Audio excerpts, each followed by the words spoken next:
Howdy, howdy, everyone. How are you guys doing today? I am very, very excited today, like beyond all normal reason. Thank you all for being here. We're in our pre-show. I know some of you, and when I say some, I mean quite a few of you are new to my channel. Somewhere in the area of about 1,200 new subscribers in the last 7 days, which is absolutely mind-blowing when you consider that it took me over a year to get my first 1,000 subscribers. To know that 1,200 of you came on in the last week is just absolutely insane to me. So yeah, thank you guys for being here. This is our pre-show. This is where we just take a moment and chat amongst ourselves and get to know each other. You can ask questions during this time. Sometimes people like to ask questions regarding myself. You can ask business questions though. And I usually take a look at some of the comments that we have in as well, so I can kind of be up to speed on everything that's going on. Let me make sure I got my settings right up here. I want to make sure I say hello to everyone, which might be a little bit tricky tonight, but I'm certainly going to try. Aaron Clues, howdy. Thank you for being here this evening. Mindy Coy, as always, thank you for being here. We got some new faces. Every Day I'm Hustling, I know you came across from Shane's channel. Thank you for being here. We got Arvel's Trading Post, Landshark Picker, the one and only Landshark. I do hope to see you at eBay next year, eBay Open. I think that'd be great to see you. Mina Clues, first time seeing you here as well. Welcome to you. Thank you for being here this evening. Landshark Picker says, quit following me, Nate. Yeah, they're following you around. Give me 1 second, guys. I gotta toothpick something real quick.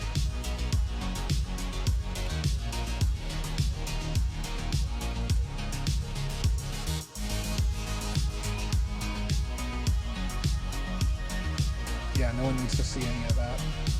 Had some fish right before I got on air with you guys. Perf Finds, pleasure as always. Salutations to you all the way out in New York. Matt Vitali, pleasure. Welcome to my channel. FGS, great to see you as always. Sunny Day Warner, hi everyone, can only stay for a little bit. So pleased that you're doing this an hour early.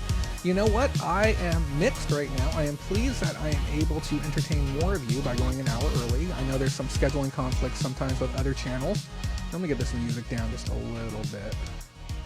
I know that sometimes there's some scheduling conflicts with other channels, so I'm pleased that I'm going to be able to be here an hour early. And for those of you who are on the East Coast who are staying up late to watch my show, instead of finishing up at, I don't know, 10 o'clock tonight on the East Coast, we're probably going to finish up around 9 o'clock is what we're thinking. Maybe even a little bit earlier. It just depends on how effectively we can get through everything that we need to talk about today. There's a lot that we're going to talk about. And I know eBay Open is kind of behind us, but there's news and stories and everything that just happen every single week.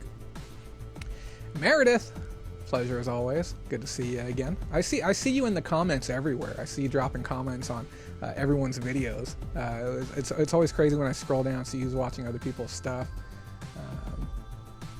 But pleasure as always to have you here. Who else do we have in the audience? Pam, the one and only, Pam's Flip Life. Definitely go check her out too. Pam, if you want to drop your Instagram info, Pam is doing a fundraiser for the Wounded Warriors. She's a veteran. Thank you again for your service, Pam. If you would like to leave some information and maybe you want to go consider donating to her run, she would love any help that you guys would like to give. So thank you to all of our service people. I know we have quite a few veterans who watch our channel, and including active as well. So thank you to all of you. Aaron Clues, please no close up cam. Oh man, I'll get super close. I can zoom this bad boy in so far. Barbara Black, first time attendee, heard good things and excited to join. Hey, we're happy to have you. Thank you for coming on down. I hope that it was only good things, because I know sometimes there's bad things too. But good with the bad. Good with the bad. Future Fortunes, aka Robert, it's Swank? It's Swank with a K, right? I don't know why I keep thinking it might be Swang for some reason. Maybe it is. I don't know. I do my best to remember everyone, but it gets harder and harder every day. Sunny Day Warner, are you Sunny Day Deals on my Facebook group? Like, I need to know if that's you. Roger, Key Webco. Roger, feel free to drop your info too. You know, I definitely love what you're doing. And Roger does a lot of work on the back end too to help promote our program. He uploads audio podcasts to a handful of his websites. And if you're looking for something a little bit different, you want to check out something cool, definitely check out his site and his brands and everything. There's the link in the description right there for Pam's Wounded Warrior project. So definitely go give her a hand. She needs the funding for her more than I need it for me here on my program. So if you were planning on giving me $1 or $2, just go ahead and give it to her this evening. Definitely help with the cause. And then we're probably as a show going to try and put together something for her as well, but we're still getting the details figured out. We just got so much going on right now with everything, but it's gonna, oh boy, tonight is gonna be some fun. I am really pumped up about tonight. And for those of you watching for the first time, we will explain the show format. I know a lot of you watched last week's show. A lot of brand new people watched last week's show. So you kind of have an idea of how we operate. But if you have questions, don't be afraid to ask them. This is supposed to be a very chill, fun experience for everyone involved. And just kind of a way for all resellers to kind of come together and ask questions and get informed. And yeah, just have a little bit of community, you know, because when I went to eBay Open, one of the things that I talked about when I had come back was how I really felt like I was with coworkers for the first time. Like I felt like I got to meet my boss. I got to feel like I walked into the office for the first time and got to see everything and see like the real people that were making impacts on the platform, and it was something really special. And I feel on some level that our group and our community really offers a nice little home for people. So if you're a reseller and you kind of feel like you're all by yourself, I say get engaged with our community. We have like a really good Facebook group. I'll put the link up there too. And if you aren't plugged into our Facebook group, it's just a really nice bunch of people. And I know some Facebook groups can be really toxic, or they can be maybe not at the level you're looking for.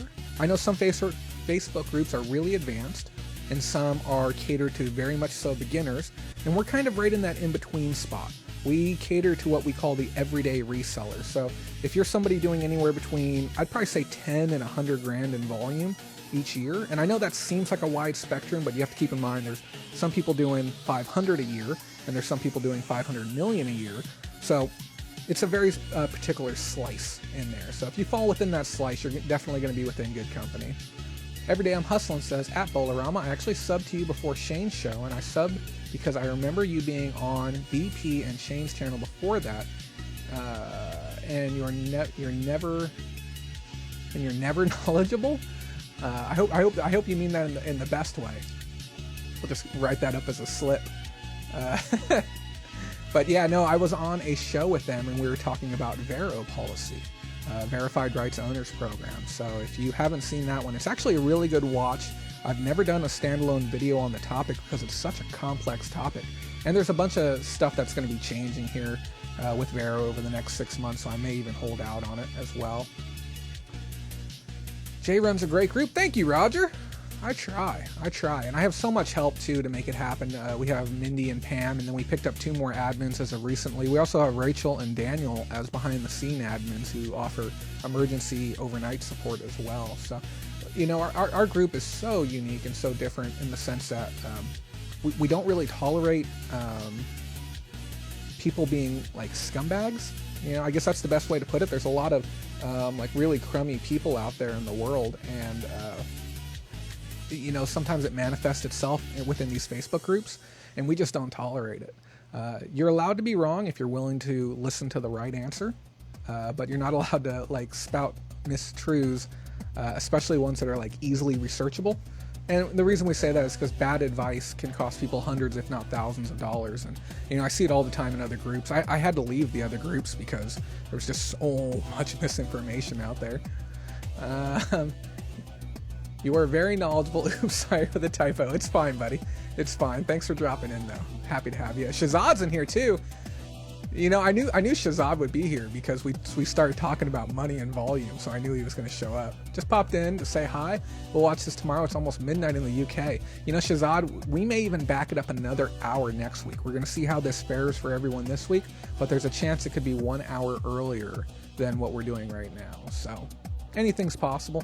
Guys, we're also aiming for a new goal tonight. We're aiming for 200 likes on this video, which I know is a massive number, but we managed to hit 131 on our last Sunday show, which is just under 10%. So I'd love to see 200 this week. That'd be great. Does anyone else think he is a bit quieter than the music? So I have my level lines here on screen that show me how loud the music is and how loud my voice is. So what I'll do is I'll turn my voice up a little bit, but I don't want to really bring down the music any further, or it's going to kind of screw up the intro. So let me know if that helps you out at all. And then sometimes I want to specify this too. The type of device that you are on can change the way that you hear me. So if you're on an iPad, an older one, it's going to be a mono speaker. So you might have a speaker that's going to prioritize the music over the vocals. So maybe try a TV or something with stereo speakers if you're having that issue. Signing people up for a group is one thing, delivering on quality is another. Fact. Absolute fact. We went through and we just redid all the rules for the group. We need to add one more that says no off-topic post. Like, don't get me wrong, I enjoy a good spicy meme, but you know, we want to make sure that if you are going to put a meme up there, it's going to be a reselling related one. So, and Sunny, I don't know if I caught your answer. Are you Sunny Day Deals? Just so I know. Yeah, okay, yes, you said yes, Sunny Day Deals. So yeah, I really appreciate you taking that photo of me at eBay Open and kind of sniping that one. That was kind of cool. So we definitely got to cross paths next year. God, Shazad, you and your numbers, man. 95 grand in the last 30 days. So yeah, you know, if Shazad can show up and he can get value from my program, and then I can also have somebody who started eBay last week also get value from the program, I think we're doing just great.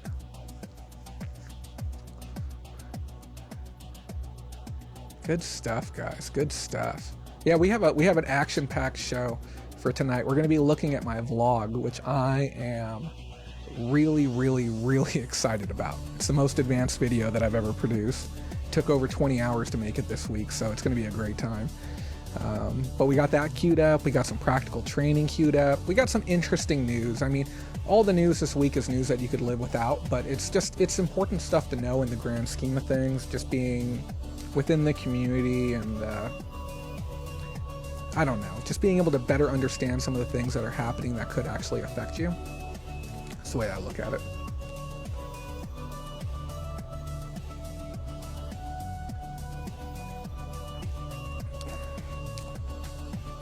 Polishek. Hi, dude. What's up? Thanks for being here. Polish chat from the UK watching. Nice. Good stuff. You know, there's some UK streamers that I watch, but I don't watch any UK resellers. I watch, what's his name? Rock and Rolla, the gambler, the guy who does online gambling. That guy is, I don't know why, he's pretty dang entertaining. And I kind of wish we could have that here in the States, because I definitely start a second channel doing that.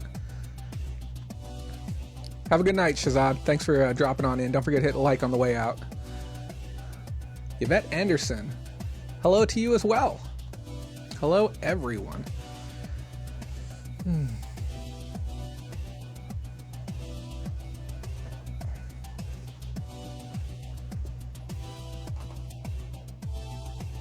Oh, well, thank you. I love doing that interview with him. Are you referring to the one that I shot on my channel where I was interviewing him, or the one that he shot on his channel where he was interviewing me?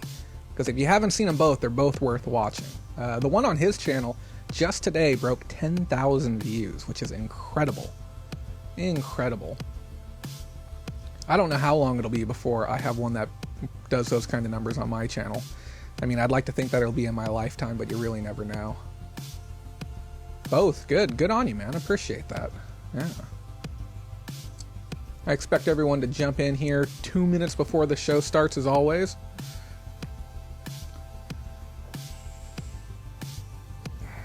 How is everyone doing, though? Everyone have a good weekend? Everyone making some bucks?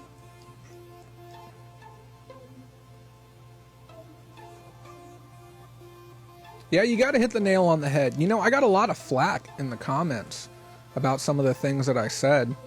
Somebody had challenged me on vacation mode, and I had to explain to them respectfully that vacation mode does not mean that you are not responsible for shipping your packages. And he left a comment saying, it's like, no, every time I leave put my store on vacation mode, it adjusts my dispatch times and notifies my customers. And I had to copy the quote from the eBay Terms of Services or the guidelines for shipping, as well as include the URL. I don't think he ever came back and apologized or anything, but I put it there because the last thing I want people to do is to go watch that video, hear what I say, take it on board, then go read the comments and then immediately throw that out. I don't want that to happen. Sold a fur on Global. Nice. Make them bucks. I haven't had any big random sales. I had a pack of tarot cards I sold for 150 bucks, but nothing too crazy. Thank you for the welcome. Have been subscribed since I saw you on BP's channel. Usually have to watch the replay though. Wow. Awesome. Thanks so much for making it in tonight. I bet you everyone's going to show up at 5 o'clock, honestly. Mark my word, 4:40, 4:45, 4:50, we're going to get 40 or 50 people jumping in saying like, oh my God, what's going on? Why is the show starting right now? What happened? So that's probably what's going to happen. How do you cope with inconsistent income doing eBay? That is a fantastic question. So for me, I learned how to increase my average number of sales per day to stabilize my income. So if you're having, a day where you make, or a couple days where you make 0, then a day where you make 50 to 100, or you have a week where you make 100 and then the next week you make 500, it's probably because you don't have enough items online. So, for the average right now, somebody is going to sell anywhere between 0.5 and probably 2% of their inventory each day, as long as they have really good items. If you have a lot of long tail stuff or stuff that might take a while to sell, your numbers could be a little more inconsistent, but getting up to 500 or maybe even 1,000 items online just naturally means more stuff is going to sell, and you'll end up getting a little more consistency the whole way through. So that's the short answer to a big question. But let me ask you, how many items do you have online, and are they priced correctly? So we have a training video that teaches you how to price any item online, and if you haven't watched that yet, it's a must watch video to learn how to price correctly. And so if you're priced right and your images look good, you have item specifics and good variety of items, you should have a consistent paycheck. Karen Henderson, been here for a while, cleaning and listing. Hello everyone. Hello to you, Karen. This is a great show to watch while you're listing. We're not really going to have any on-screen visuals. We're holding back the vlog until 5 p.m. my time, which is going to be 1 hour from now.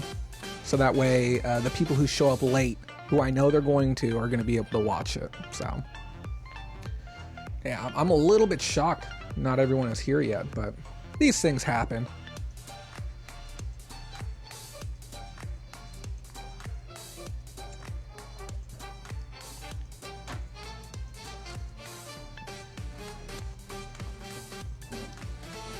"20 seconds, guys." Susan! How are you, Susan? Good to see you as always. Susan's my favorite. You guys don't know that. Selling items that people are looking for at a competitive price. I mean, there's not much more needed than that. Learning is endless. I'm still increasing my numbers of items. At the moment, I have 800, but hitting for 1,500, I want quality items. Very neat selection. And let's talk about that a little bit more after we get the show started. I think that would be a great topic to lead into this show this evening. Guys, you see me at a 2. I'm going to be coming right back at a 10. I hope you're ready for this because it's going to be kind of intense. Okay? Hope you're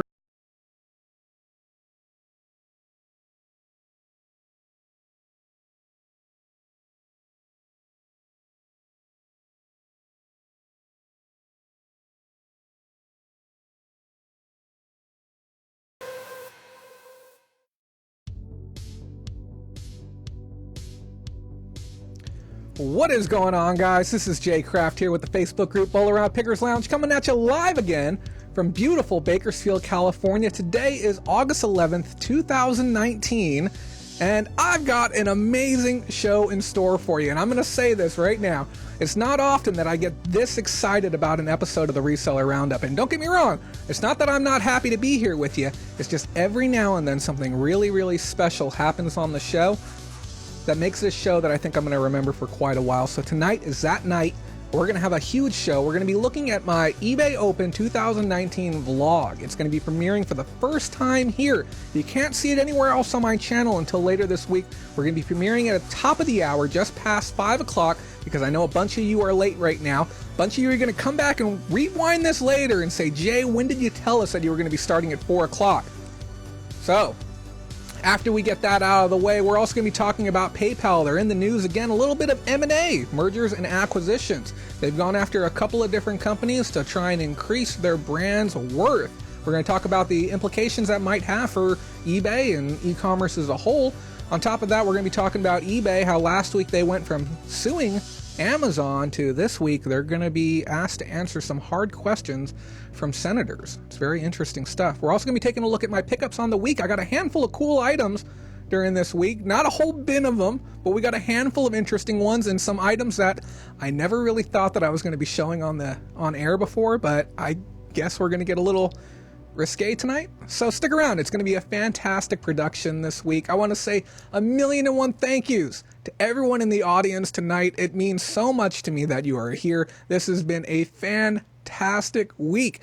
Those of you who are here for the first time, I'm going to explain our show's format to you. This is a live broadcast being done at 4 p.m. Pacific Standard Time here on YouTube. If you're watching the replay later, I still encourage you to leave a comment down below. And if you have any questions, don't be afraid to ask them. I respond to every single comment left on every single video. But if you're here with us live, thank you. Feel free to ask your questions and we'll do our best to answer them. And we even had one at the top of the hour. We were talking about consistency in sales, which we're going to come full circle and talk about here in a second. We're going to do a little bit of house cleaning first and then move on to some news and have a good time with everything. So, last week, if you missed last week's show, it was a very, very important one of my most popular ones yet. 1,400 plus of you guys watched that show. And we talked about the Google SEO as well as eBay item-specific guidelines for your listings and what you can do to increase your sales on the platform. And some people had some questions regarding the importance of Google and having your listings show up there. And I just wanted to one more time double back on that. 16% of all sales that happen online happen on Google. So if you're looking for that little extra secret sauce to possibly increase your sales, getting visibility on Google is a huge one. Oh, and I also forgot to mention tonight's show, we're also going to be doing some practical training, and I'm going to be showcasing some options buried within eBay that can actually increase your sales, and if you have the wrong ones turned on, could actually decrease your sales. And this isn't speculative stuff either. It's literally written on the screen that doing these options incorrectly can negatively impact your sales. So we're going to be talking about that after the top of the hour as well. Last week we had some great stories that we said on air. We had a small chat about brands, and we also showcased some of the cool items that I got at eBay Open. So go back and watch last week's episode if you didn't see it. Now, every week I like to let people know where I've been. Okay, what have I been up to on the world of YouTube? So I made 2 appearances this week. The first one was on Riken Profit's channel. We did a fantastic interview that was shot at eBay Open a couple of weeks back, and it just aired on Monday morning. It aired 7 a.m. Pacific Standard Time, and it was a great interview, and it's racked up over 10,000 views. I have to stop everything I'm doing and give him the hugest thank you ever for giving me the opportunity to be on his channel. He single-handedly has helped this channel grow almost 80%. We picked up nearly 1,100 new subscribers just from being on his channel. And, I even wanted to talk about that a little bit more because we were looking at the numbers, and I say we, me, and the admins and some of the other people within the Patreon group. And I found it really, really interesting that we had about 10% of the people come across, which I feel is a pretty strong number, but it's also somewhat representative of the e-com market as a whole. I really do feel that the people have come across are some of the brightest and some of the sharpest people around, because some of the stuff we talk about, it's very, very heavy stuff, and it's really not for everyone. And I get that. It's not for everyone. But those of you who have chosen to come here and spend time with me and enjoy the content that I put out, thank you. It means a lot to me. It's a big sign of channel growth, and someday we may have a full studio to where I can sit down and somebody will have everything ready and somebody will turn on all the lights and they'll control the switchboard for me, and I'll just be able to kind of sit down and relax and just, be a guy who talks about the news, which would be fantastic. On top of that, again, huge thank you to Riken for that. It's an absolute game changer. I was also on Shane's channel, Shane with Rise and Grind Picker. I was on there yesterday, and we talked about the changes for eBay going through 2019. We talked a little bit about the fulfillment from eBay, or the eBay managed delivery, whatever they want to call it now. We did a discussion on that, different market changes. If you're looking for some more background content to watch, we were on there together yesterday for about 50 minutes, maybe an hour, and it was a great little session. Real great guy, real nice, and I think that if you want a little bit more of me, that's a good way to go get that as well. I want to give a special thank you to our newest patron as well, Beth. She signed up for Patreon last week. I really appreciate you doing that, and we'd like to give a special thank you to each new person. And we'll talk about Patreon later in the show, but it's basically a way for you to be able to help support our show and the content that we produce and help us just move forward with what we're doing. I also want to give 2 big birthday shout outs, one to Rachel. You had your birthday earlier this week. Happy birthday to you. And to Susan, one of my besties. My bonus mom is what I call her. It's her birthday today. So happy birthday to the 2 of you. So, guys, it's been a fantastic week. It's been a ton of fun. Again, thank you all for being here. Let's go ahead and double back. I want to take a look at the statement that was made by Polishek. And I want to talk on that. I want to expand on that for just a second. So Polishek had made a comment here. He said, learning is endless, which is true. I am still increasing the number of my items. At the moment, I have 800, but hitting for 1,500. I want quality items, dash, very neat selection. So, we talked the other day on Shane's channel about the importance of making sure that you focus on sell-through. Okay, it's real easy to get kind of caught up in the number. Now, there is benefits to maintaining your number of listings and making sure that you have a good quantity, because the raw quantity alone will increase the number of sales that you get per day. And just on the logistic standpoint of it, if you have somebody who has 10 items and you have somebody who has 10,000 items for sale, number-wise, quantity-wise, the person with 10,000 items is most likely going to sell more than the person with 10. Percentage-wise, it might be a different story. If you sell 10% of 10 items, it's going to look a little more robust, but we're actually concerned about the actual individual number and then the total dollar amount as well. So the stem question, the origin question to it was, how do I make sure that my income stays more consistent on the platform? And having a high quantity of items as well as being diverse is really the secret sauce to it. So if your listings look great, you have great photos, you have great item specifics, you have great descriptions, aim for diversity, not only in the quantity or the types of items that you carry. My store has everything from women's jeans to comic books to surgical supplies to antique glassware. Everything under the sun.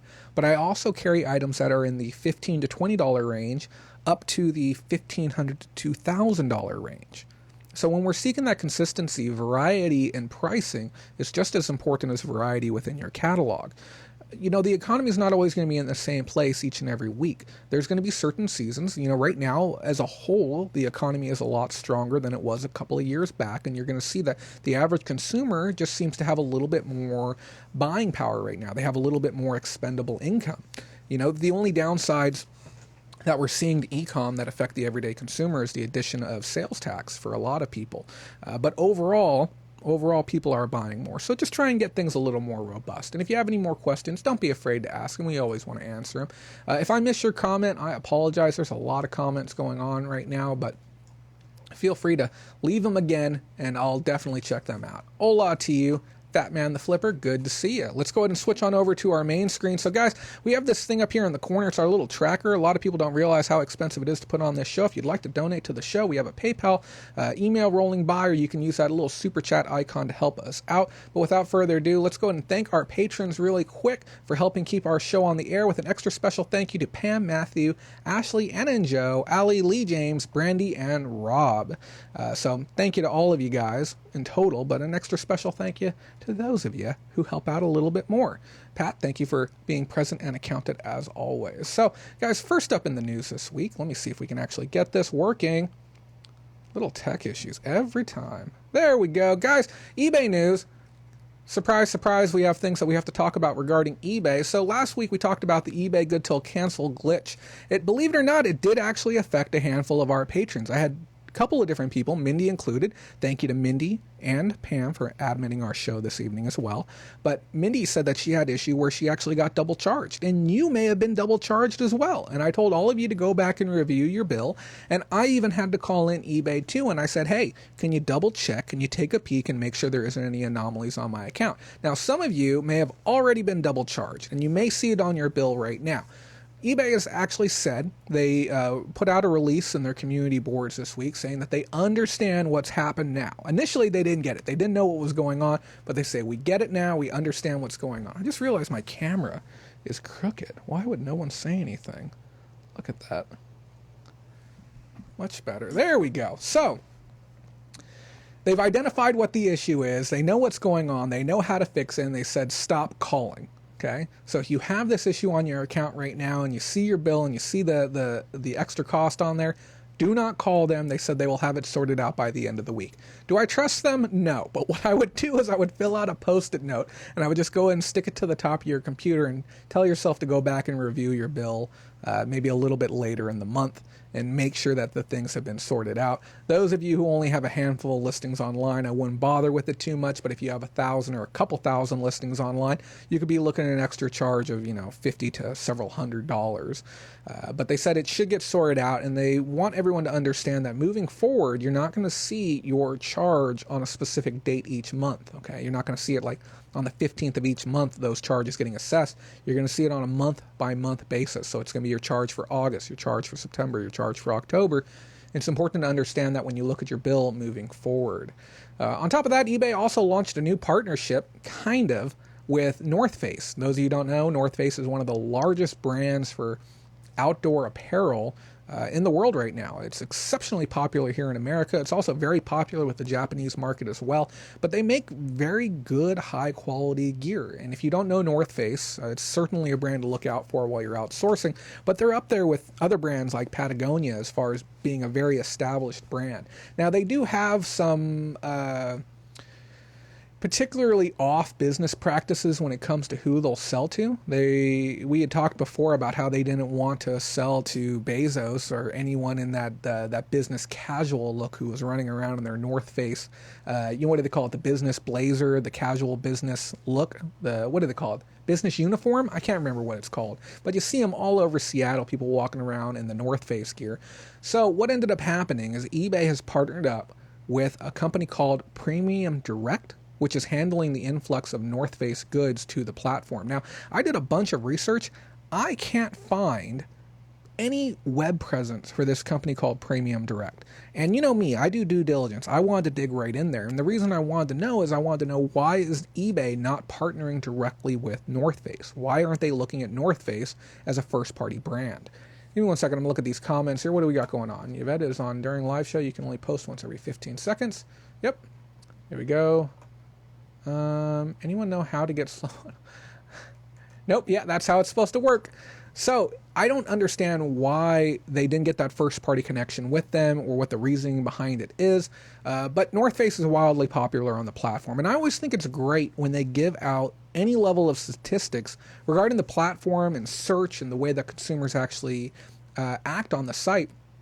But they said every single day, 1,000 North Face items are sold on the site. And on top of that, every year, they said there's 1 million searches plus for the North Face brand. So I thought that was kind of interesting information to get from them.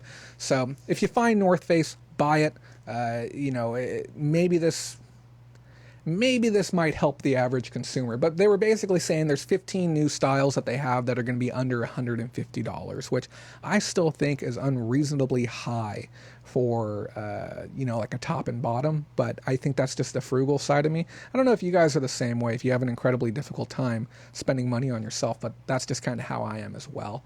Next one up, this is a really challenging story to talk on. Obviously, there's been a handful of issues this week, there's been a handful of incidents this week regarding shootings here in America, and eBay found themselves kind of mixed up in the fray regarding this discussion. A group of Senate Democrats, led by Senator Robert Mendez, sent letters to the chief of eBay, Amazon, and Google asking for better enforcement of policies regarding gun accessory sales. The letter detailed the sale of equipment, quote-unquote, clearly to be used with AR-15 and AK-47 rifles. Now, there's a few different ways that we're going to be able to interpret this story tonight. I just want to due diligence say that I will do my best to remain as neutral as possible, but, you know, I will be throwing in some facts here as well. This quote directly from the, what site was this at? LA Times, direct from LA Times, regarding the letter. It said, "We write to urge you to immediately implement stronger measures to keep guns and gun accessory sales off your platform. America is in the throes of a gun violence epidemic, and it is incumbent upon corporate America to do its part to help end the carnage." This message, this statement was sent out to Weneg as well as Bezos, as well as some of the staff with Google.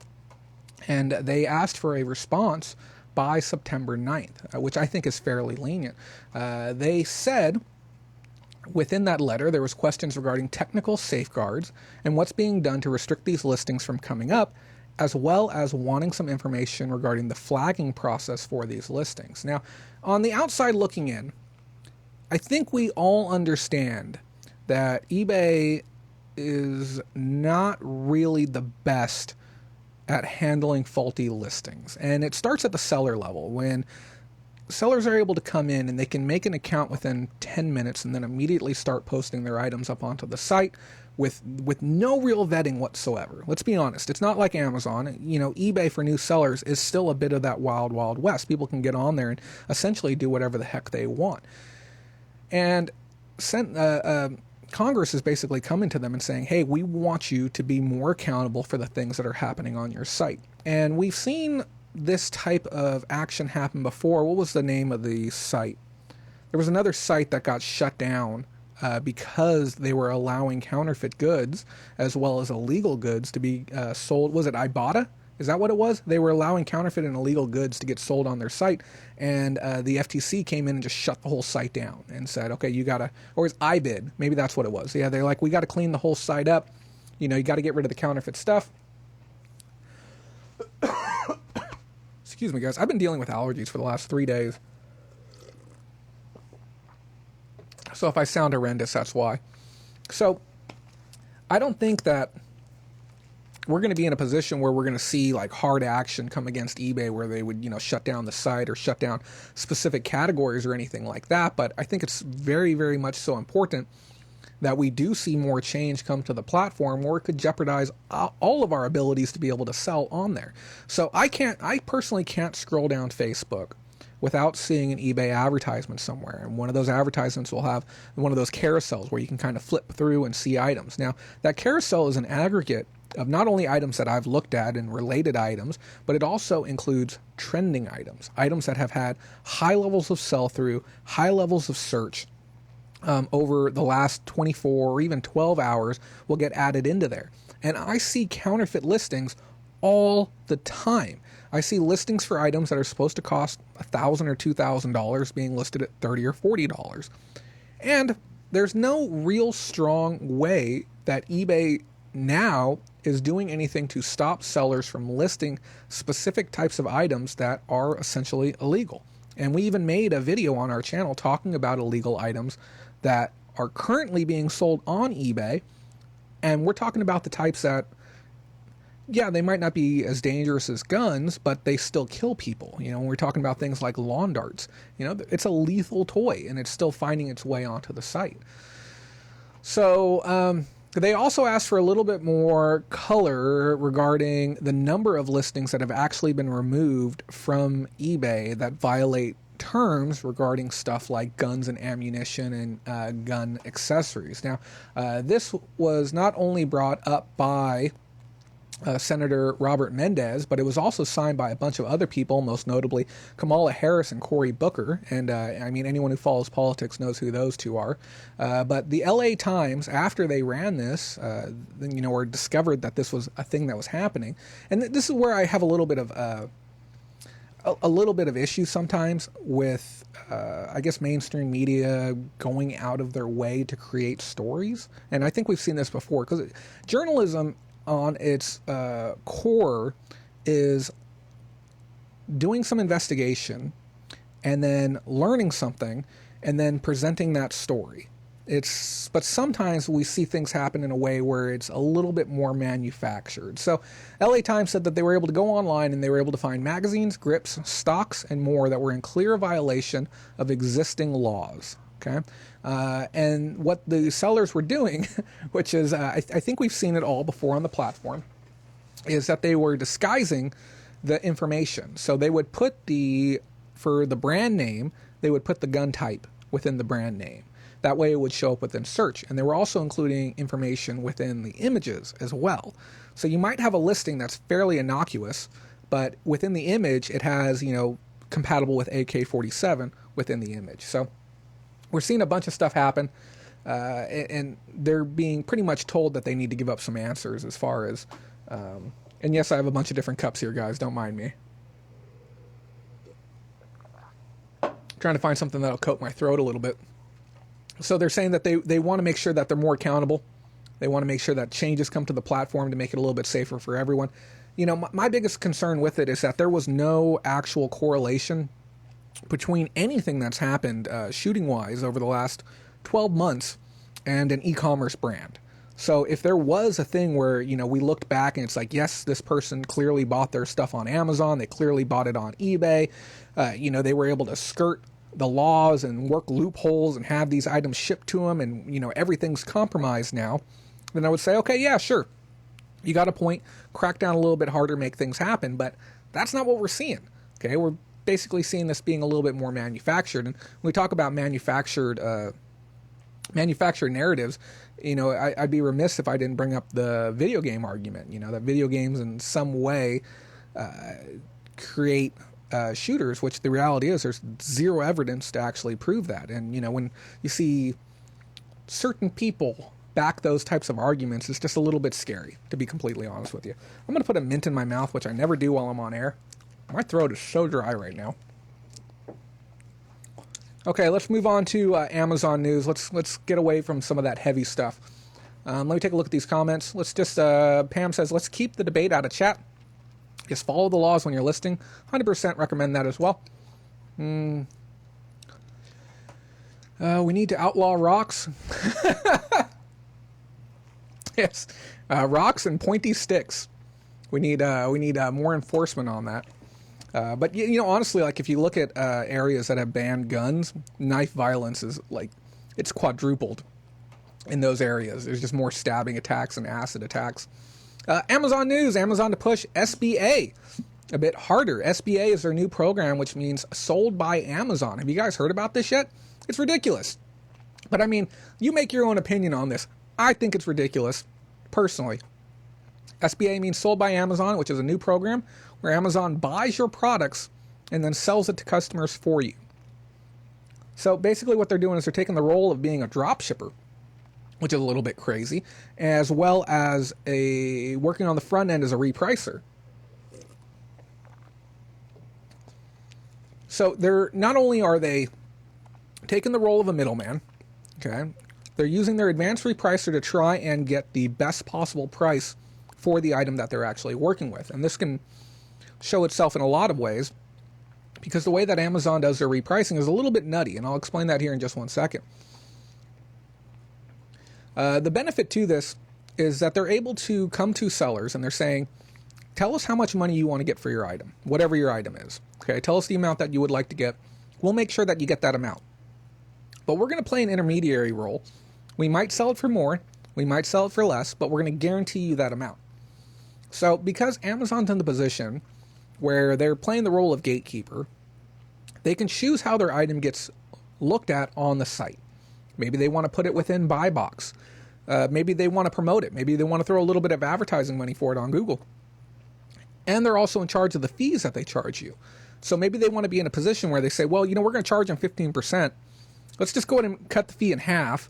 We'll sell it at slightly less money, but we can guarantee 7.5% today because we can get that item right out the door.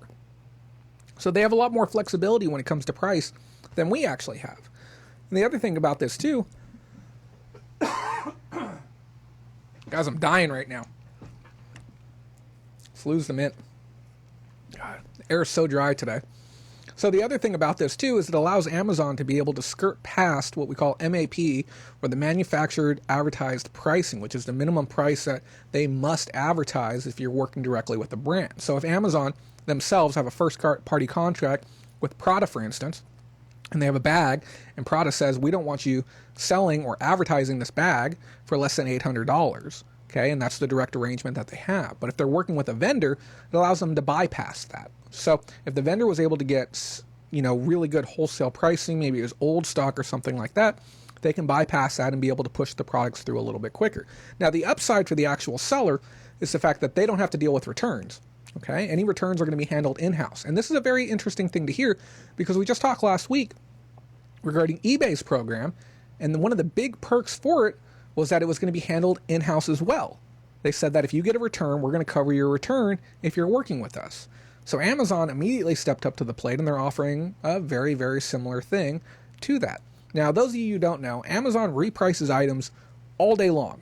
Anyone want to take a stab at how many items they reprice each day? It's a little bit disgusting. I'm going to read some of these comments while you guys guess.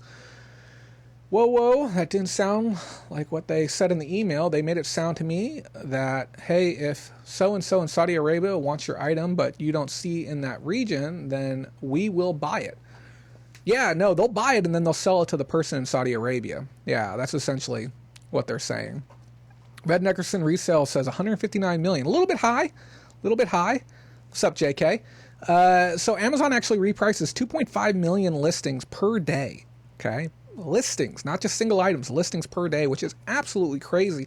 And there's a bunch of different metrics that they use. They use the competitor price, they use margins, they use the inventory, consumer patterns, which is an interesting one, and more to be able to do that. And now what they said, and quote, control third-party product pricing in exchange for a minimum payout to sellers. So they're saying, we're going to make sure you get this amount, but in exchange, we want to know that we can have a little bit more flexibility. Is there room for Amazon to make a heck of a lot more money? Yeah, there really is. I'm dying, guys. I am dying. So yeah, that's what's going on with that. Now, this isn't going to affect a lot of people, but if you're an Amazon seller already who has a pro seller account, you have your FBA, you have your items registered, you have like a registered brand, you have your items within Amazon FBA already, this is something that you can take part in. You can join the beta, and I would recommend it for people who have large volumes of good. Maybe somebody like Roger who has, high quantity, or even Shazad. If you got a bunch of items within the warehouse and you really want to start pushing that velocity, this is going to be a way for you to be able to do that at probably a even more accelerated rate, because our Amazon pricing tools here on the back end, they're strong, they're robust, but I can guarantee you the ones that Amazon has in-house are unbelievably good, and nothing that we have can even compete with that. So if you have any questions about that, don't be afraid to ask. I think we got one or two more news stories for you. PayPal is making some big moves. Guys, we're going to be talking about a few brands that I just came to knowledge about here within the last couple of hours. So Mercado Libre. Mercado? Duh. It's an A, right? Pronounce that as an A.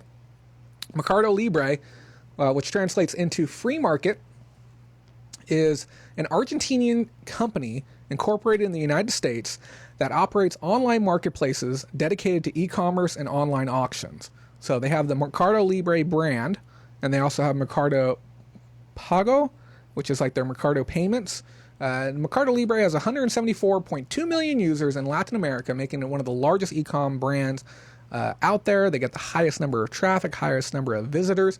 And why is this important? Well, PayPal just bought the company, okay? Or not bought it, they invested heavily into it. I think it was something like $750 million went directly into the brand. It's absolutely nuts. I've got to do a little bit more research on it. Like I said, this is just something that landed in my lap a couple of hours before the show went on.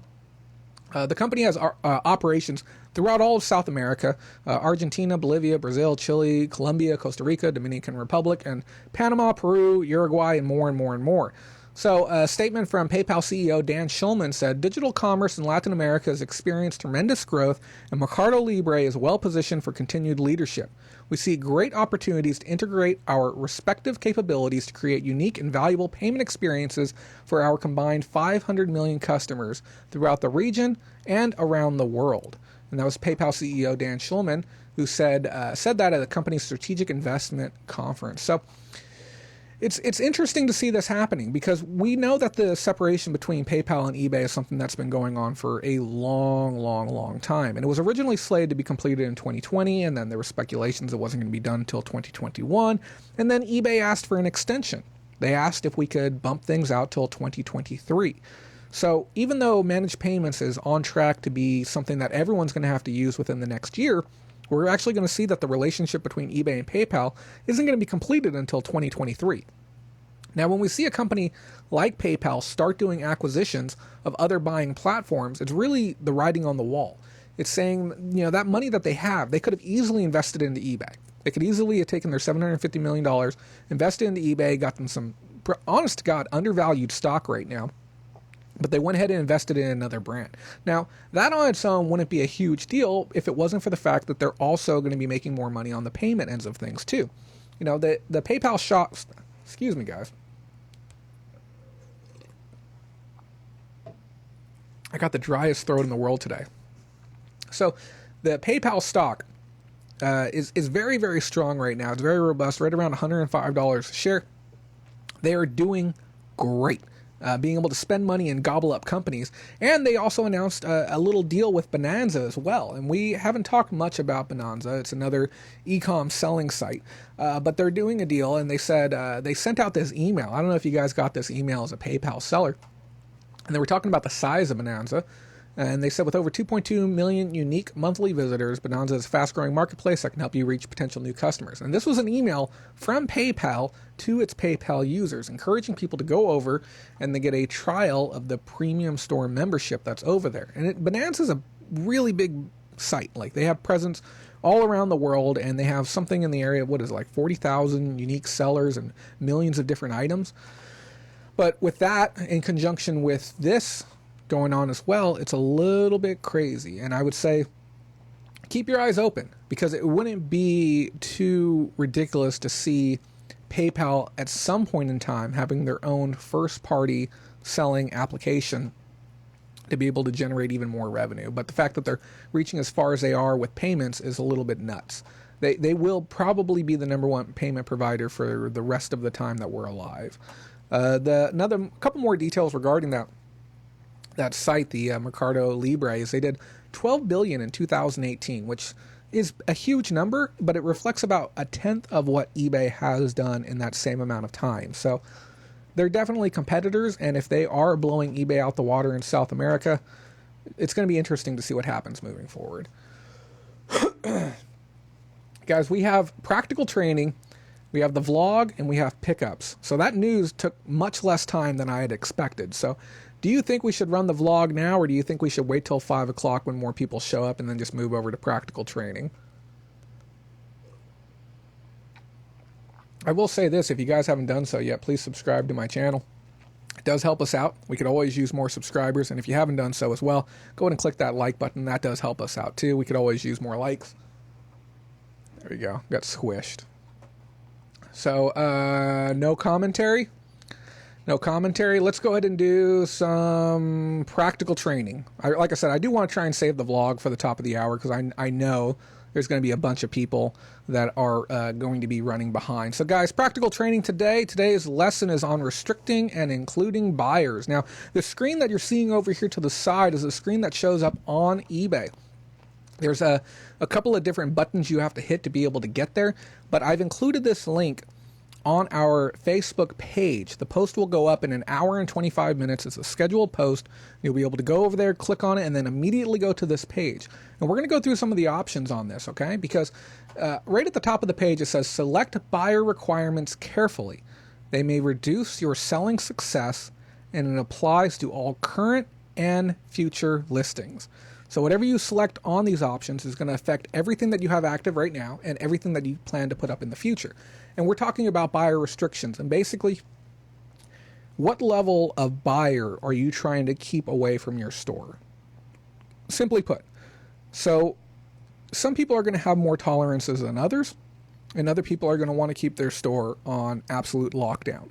And I went from a position where I had every single option enabled, and I've gone ahead and I've turned every single one of them off, because frankly, I don't care.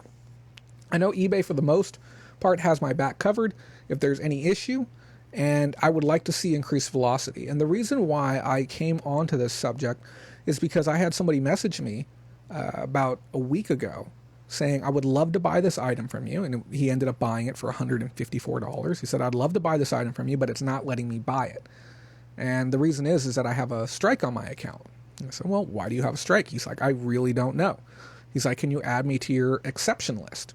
So there's a place where you can go to be able to add in people that you would like to exclude from these rules. So if you want to work with a person one at a time to be able to determine if they're the type of person that you want to sell to. And he said he didn't understand how he got a strike, but for the most part, strikes on people's accounts generally come from a failure to pay.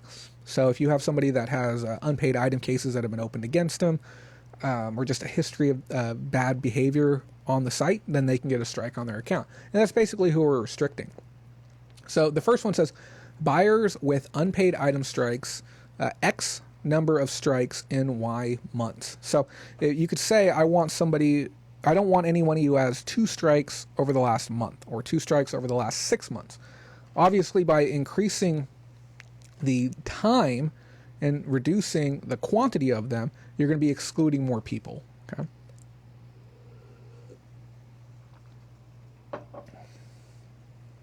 And this is the whole point of this one, is to avoid buyers with unpaid history. Now, like I said before, I generally find that eBay has my back in a lot of these situations. And if you're somebody who does only buy it now listings, and all of your listings have immediate payment required, then why not? Okay, if they want to buy the item, they just have to buy it right then, and they have to pay cash. They have to, or use their card, and they have to pay for it immediately. So turning this option off isn't going to hurt you at all. You're not going to see any effect to your account. The only exception maybe being any auctions that you might be running. The next one says, buyers in locations to which I don't ship. And this will help stop buyers from buying from locations where you don't send items to. Now, each person's going to have their own reasons as to why they want to ship to some areas and why they don't want to ship to others. And I have my restricted list. My restricted list basically includes, you have your excluded countries that you just don't do business with. And then I avoid any war-torn countries, and then I avoid any countries that have a history of fraud and abuse. We're talking countries like Nigeria. So I'll avoid those types of countries. And now you can build your list the way that you want to build it. But like I said, for the most part, eBay has generally had me covered on all of these things. So you're going to want to tailor it to be the way that you're doing, the way that you want it. But if you go to the screen, you might be surprised with how many are checked off. And the reason why I was surprised is because I generally do my listing through an iPad. So with the iPad, when I go through to finish up my listing, I have the option to turn off buyer restrictions. And then I also have a smaller drop down that includes one of these options. So when I went to this page, I was really, really shocked to see that every single one of these options was turned on. All of them. And they all had parameters included in them. And I can only imagine how many people went to buy my items and were simply unable to buy them because of these restrictions that were in place.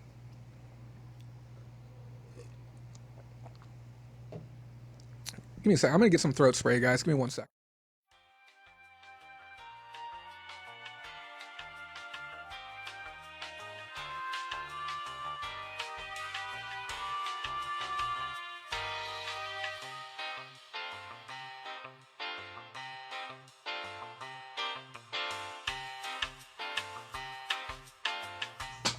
Okay, we are back. Just had to grab some throat spray real quick. Them allergies, guys. So, buyers with negative feedback score, which is the next one, used to be... Okay, so there's one that says buyers with a negative feedback score. So literally a feedback of -1 on their feedback, or -2, and you're probably thinking, like, how the heck do you end up getting a negative feedback score? Well, if you have an INAD, or item not an INAD, but if you have an item that hasn't been paid for, and you end up having to do a cancellation with that person, they can get a -1 for that.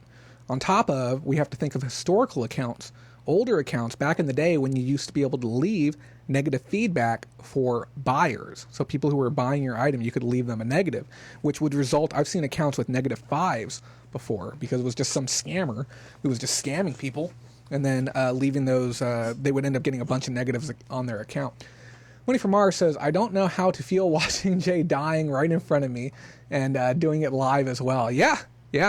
This is how it is. It's important. The show must go on. This week has been a crazy week too, and you'll see when the vlog comes up. It's in my opinion, it's an absolute masterpiece. I think it's great, but I think we all are a little bit partial to our own stuff. And I really, really wanted to take this week off, but I knew with the influx of new people that were coming across, it would be absolutely foolish of me to miss this episode. There's a good chance that I'll probably take next week off. It just kind of depends on how my channel grows over the next week and the number of people that we have watching. I was projecting closer to 100 to 120 people to jump in here, but we're hitting that little time period right now where people should start coming in if they expected the show to start at 5 o'clock, so we'll see. Worried who will bring the knowledge if he don't make it. Yeah, no, if I don't make it through, I don't even know where to send you. To be completely honest, I'll tell you what I'll do. In my will, I will leave a link or a stack of links to all of my references that I use every single week. So that way you have something to go look for and dig up your own news. So yeah, the buyers with negative feedback score, it's probably nothing that's actually going to affect you now. So you may as well turn it off. The worst thing that can happen to you now is if you have a seller with a glitched account who wants to buy something, they're simply not going to be able to. It's important to understand too that with these buyer restrictions in place, that anyone can still message you if they have a question about an item. So if there's an issue with an item, they can still send you a message. They can still interact with you to see what they need to do to be able to buy the item. But oftentimes people aren't going to go to the trouble unless you have something inherently special. Just like with right now online, if you go online, you try and buy something, and for some reason you can't buy it. Maybe your preferred payment method isn't there. They don't take PayPal. You just go right to the next listing, pay a quarter more, and then you buy that one. So the whole goal of this is to increase my sales velocity by saying, I'll take anyone. You got money, you want to buy my stuff? Come buy my stuff. I'll sell you my stuff. Okay.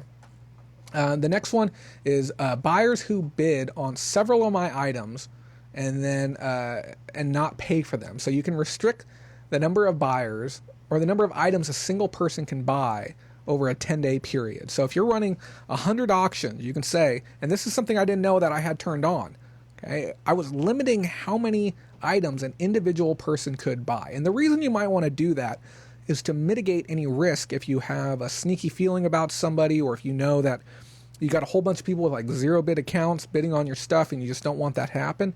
So you can restrict from anywhere from 1 to 100 items. And then the other reason why too is because you might want diversity in customers. So I've had a company that I used to buy bubble wrap from, and I guarantee you somebody watching this right now has bought from this person as well. And then you've gone back and you've tried to buy from them again, and it says you've reached the maximum number of items you are allowed to buy from this person for this period of time.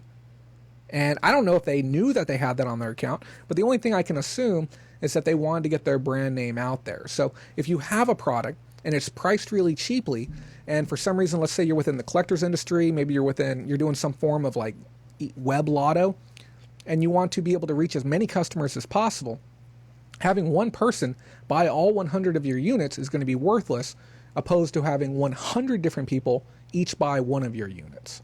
So that's why you would want to have that type of restriction on and in place, is to be able to do stuff like that. And then at the very bottom of this screen, you're going to have your apply button. So just clicking on the submit isn't good enough. There's actually a checkbox that you need to hit that says this will apply to all.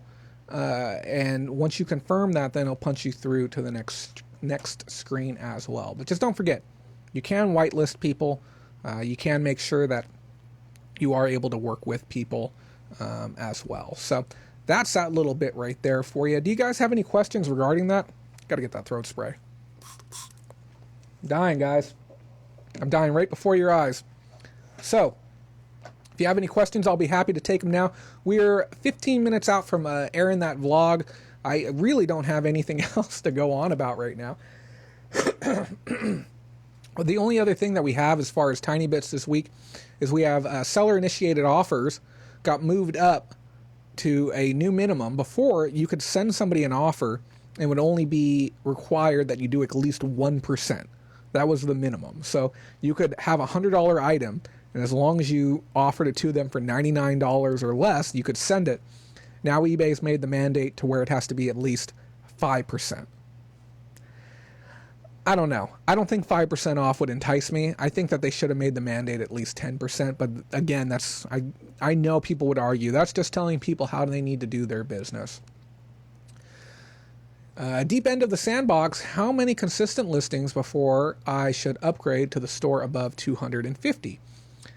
I would probably say that, well, it's not even probably, cost effectiveness, it gets cheaper once you get to 250. And it used to be a way where it was closer to, oh, got my music going again, and my likes. It used to be that you had maybe about 150 or so, and then that would be good enough. You would start seeing the savings. And we used to even have a tool called the fee calculator. eBay removed that from their site, and then third-party companies had come up with one. But because the fees keep changing so darn often, the price breakdown right now, it's really at about 250 listings to where it's actually worth it to upgrade your store. Now, the other side of that is that you do get shipping supplies, which is fantastic. So if you are looking to get some extra shipping supplies and you can see value in that, because I think the 250 listing store comes with, what is it, $25 worth of shipping supplies every quarter? So, that could be worth it to you. And then what is the other benefit? Oh, yeah, when you have that store, you get access to Terapeak, which gets you historical pricing data. You also get the Seller Hub Pro, which is good to have as well. And then, I'm sure there's one other perk too. But you get some pretty cool perks. So if you can see value in that, and I would say if you have generally 220 listings, it's probably going to be worth it for you to make the jump. Yeah, and if you have 250 right now, 100% make the jump because each additional item that you list is going to make it worth your trouble. Yeah. And I love those eBay supplies too. They're absolutely fantastic. I don't know if anyone else noticed, but I ordered some size 0 bubble mailers, which are the DVD size ones, and they got rid of that second seal. You know how there was like a second seal that said like reuse this envelope and send it out to somebody else? I guess nobody was using them. And then even one of the packages that I had come in, a patron sent it in to me. He had ripped off both of the seals and shut it. And I told him I was so excited to see that package come in because it was going to be the first time that I was going to get to recycle an eBay package. And then the moment I looked at it, I realized he pulled them both off. And I messaged him and I said, hey, why the heck did you pull them both off? The other one's for the second person to be able to use it. And he said he pulled it off because he didn't want a postal person or even, I guess, like a porch pirate ripping it open, taking it out, and then sealing it again. He said that might be a liability for him, which kind of made sense. So I'll give him that. Deep End of the Sandbox says, oh, great. Yes, the supplies are awesome. $50. I'm hooked on the consistent sales after I breached 200. The $50 one is going to be if you have the store for 1,000 listings per month. I think it's $70 a month, $60 a month for that one. If you've been grandfathered into that one, you might get, or if you have the contract rate, the 1-year rate, I think it's 60, but maybe 70. But for me, it's worth it. I really do enjoy the extra supplies. I enjoy the just the benefits of having a store. Any questions, guys? We got 10 minutes until we're going to air that very, very special vlog. I guess we can show an item or two from our pickups. So every episode, we do a little bit of pickups. We show some items that I find during the week. This week is a bit of an odd week because not only did I have to get caught up on the vlog, but I had some work that I was doing with some brands and some listing, and I just really got bogged down with a lot of other chores around here, which was a shame. And we'll talk a little bit more about those here in 1 second, but we're going to take a look at some of these items. And Mindy, you're going to want some of these. I specifically bought some of these with you in mind. And I promise you guys, it's allergies. I don't even think I'm sick.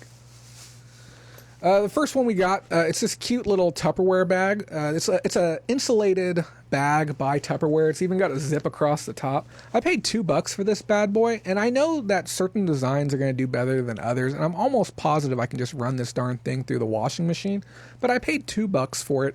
It needs a little bit of cleaning up, not much, and I expect to get, believe it or not, $20 for this thing. Mindy says, lunch bag, OMG, yep. And Mindy, if you want this, I'll send it out to you, okay? But it was a cool little pickup. And, you know, every now and then I do get some Tupperware, which actually leads us to our next item. Now, Mindy, you've seen these already because every now and then I'll post up pictures to the patrons within our patron lounge. And if I haven't explained yet, let me just explain really quick because I didn't explain it a second ago. Oh, that's our next slide. So with our Patreon program, guys, if you don't know about it, it's really something special because you get the opportunity to hang out and interact with somewhere around 40 other resellers. We have a 24/7 group chat that goes on. You get access to hidden videos that don't ever make it to YouTube. Some of the videos I don't put on YouTube because I don't want to destroy my own market. There's certain items that I deal in, and I'm very, very smart on these items, and I don't want everyone to know about it. So we put it behind our paywall, and it's very, very cheap. You can sign up. It's less than $1. It's like 75 cents a day or something like that. You get access to all of our old videos. You get access to the group chat, and you get access to me. This last week, it was great. I got calls from both Pam, which was great talking to Pam, and then we had another person call in who had Amazon issues. And I've always said, before you start on Amazon, get on the phone with a mentor. It is so, so, so important because you get one shot at Amazon. If you screw it up, they're not going to let you back on the platform. They'll ban your account, your social, your IP address. They'll ban the whole darn thing. And I stress the importance of that. He called me up and he had some really, really good questions. We talked about things like commingling. We talked about things like private brand. We covered a bunch of different things. And sometimes you know what, the reason he told me he called me is that he tried calling Amazon and he couldn't find anyone to talk to about what you do the day before you start your account, as far as like things that you need to know to be successful on the platform. And he told me that it felt good to have somebody to be able to call and ask those questions to. So if you haven't done so yet, I strongly recommend you check out the link, patreon.com/Bolo. Take a look at the perks. You'll be really, really surprised with the offering that we have. So I think you'll like it. On top of that, guys, I got some more Tupperware stuff. Mindy was nice enough to let me know what these are. These are for holding hamburger patties. That's what she told me. Yeah, and it's a whole stack of them.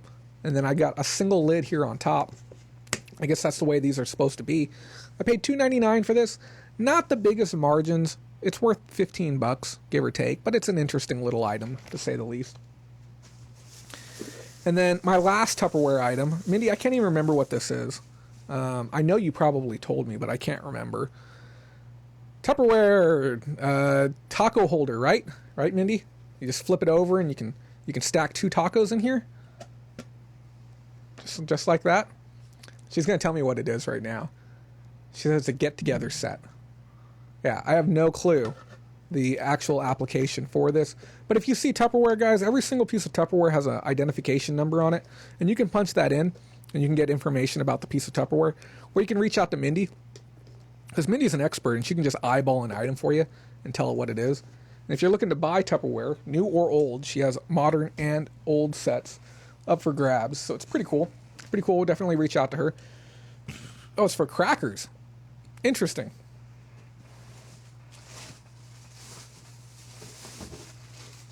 I think we're going to go through all the pickups right now, and then I just might not have anything to talk about after the vlog, but that's okay. I wouldn't mind a short show today, and we covered a lot of news, guys, honestly. We got a Longini. This thing is filthy. Maybe this is the reason why I'm coughing so much right now. This is a Longini sprinkler timer. Absolutely needs a wash. Guys, I'm telling you, these things sell year-round. You would think that this would be a somewhat seasonal item. 12 months out of the year, you can sell these bad boys.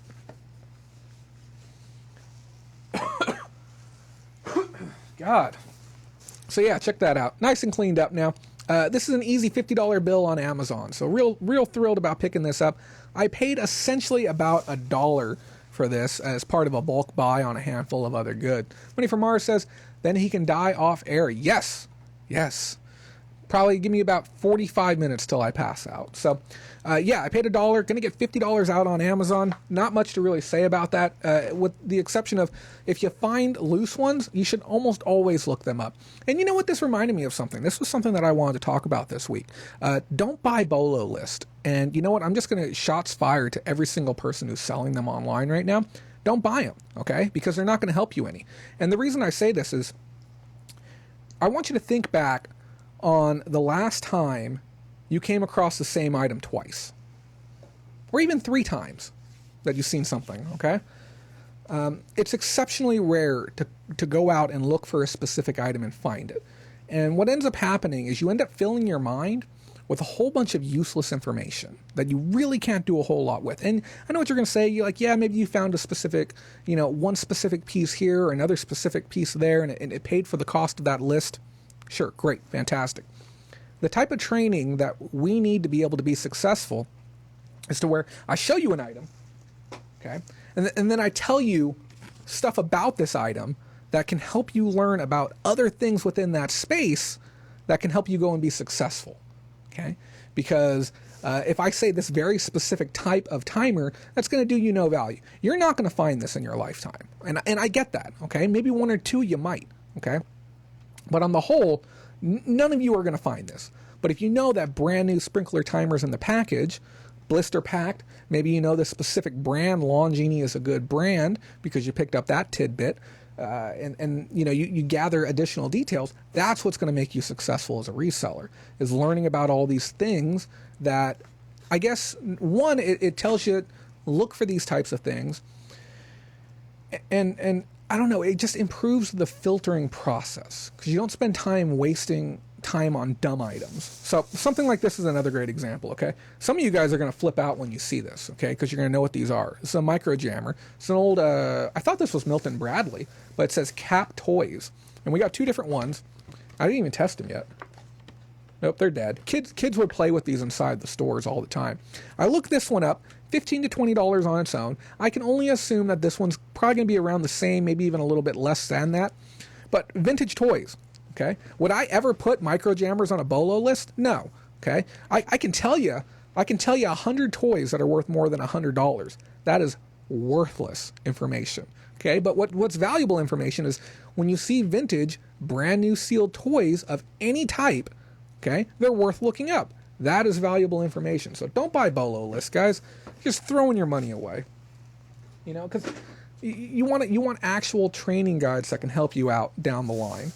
And even stuff that's currently hot items, stuff that might only be good for a week or 2 weeks, that's kind of worthless too. You really want to get practical knowledge that's going to help you out for the long term.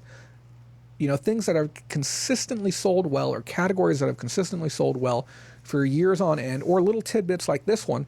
When you see something, I can't stress this enough, and if you don't know what it is, don't walk away from it, okay? I will not walk by an item until I know what it's worth, and this is a prime example of it right here.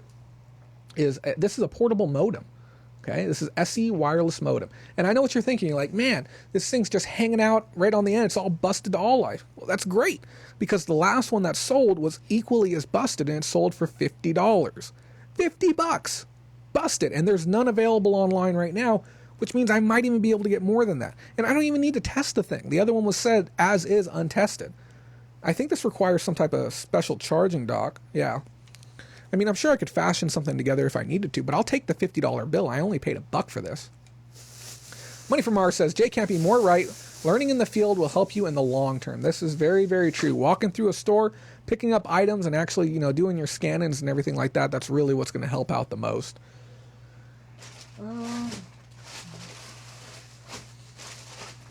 I have 1 item left.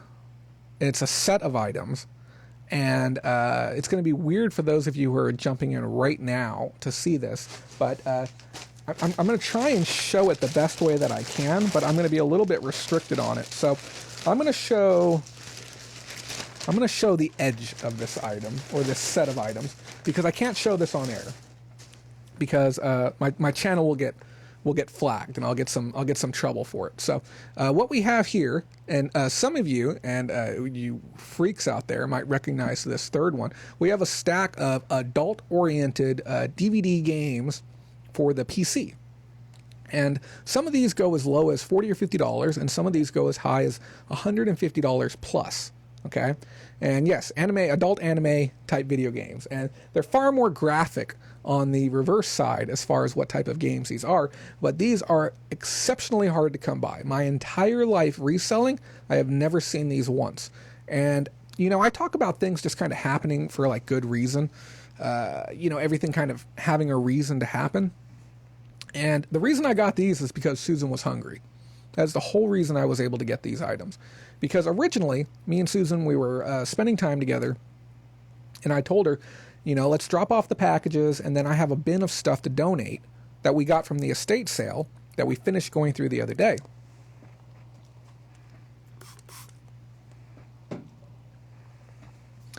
I said, we got the items, and she wanted to eat. She's like, Jay, I need to eat. We got to get some food in us.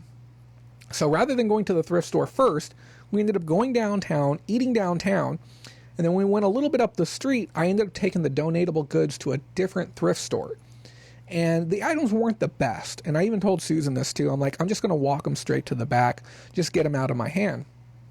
And we knew the guy. We've been building a rapport with him for a little bit. We've done some volume with him. So I walked the items all the way down to the back, and I dropped them off. And while looking in the back, that's when I saw the stack of these. Okay. And I asked him, I'm like, what are those? And how much are you trying to get? And I was able to negotiate. And that would not have happened if it wasn't for the series of events happening the way that it did, and having built rapport with him in the past and all of that stuff.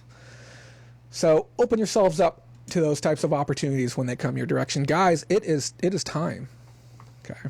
It is that time right now. Okay. We are past 5 o'clock. I want to give a little bit of context before I hit this play button. I spent 20 hours making this video, and I know that seems absurd, but great videos take a lot of time to produce. And this is by far and away the most advanced edit that I have ever done on this channel before. This is the first time that I've ever made a vlog, like a true vlog, like a legitimate vlog, knowing what I'm doing. And I originally started with 400 pieces of media, getting it put together, and this is something to see, in my opinion.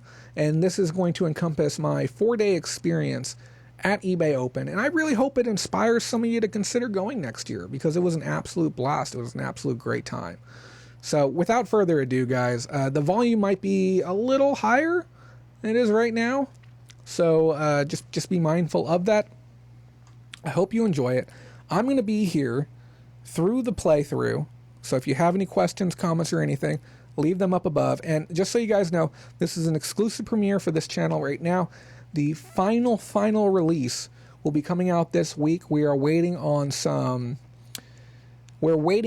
other people to get certain things finalized before we have our actual release. So this is the only place that you're going to be able to see it now. That being said, please enjoy. Is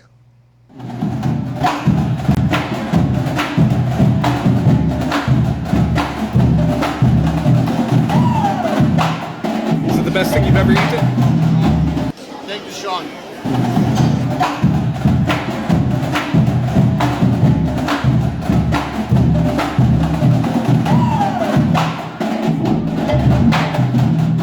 We got to slow things down for just a moment. We are getting ahead of ourselves. Let's go ahead and rewind this just a bit. Got the bags packed full of gear on my back and grabbed some dress clothes before heading out of town. 5 minutes down the road, up into the mountains, and straight into some rain.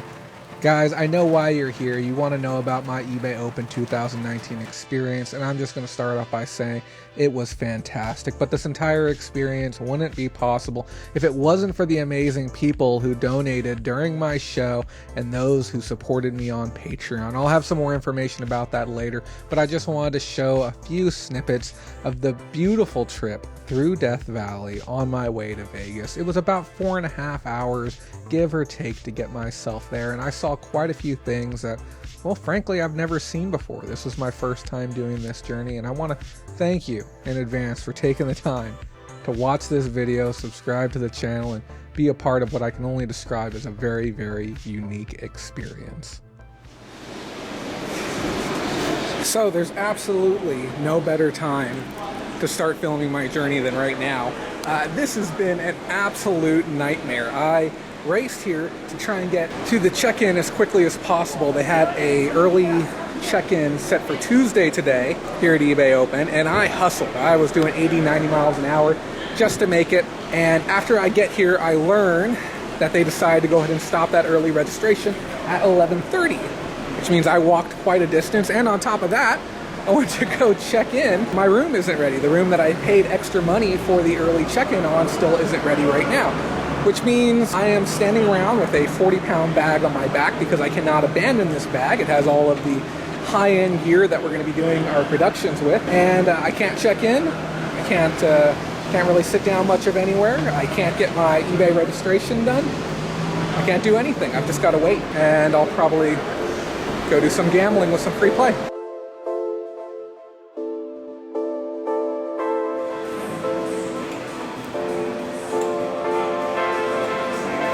It is now 2 hours later than the last time that we spoke.